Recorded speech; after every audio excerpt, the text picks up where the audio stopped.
Hello from Habari Gari. Another video hapa kuhusu motor vehicles.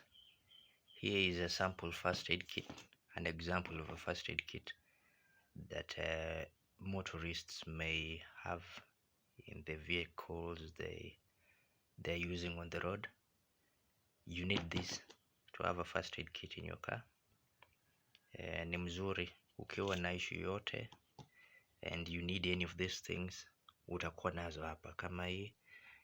This kit has latex gloves, cotton wool, EONS gauze, bandage, plaster, scissors, paracetamol, antiseptic disinfectant na tissue. So apart from having the fire extinguisher, the jack, scissor jack or hydraulic jack, and the lifesaver, you also need to have this one, and the spare tire and the spanner.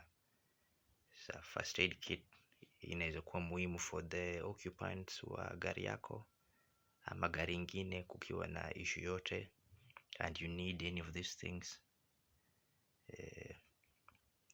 you should get one.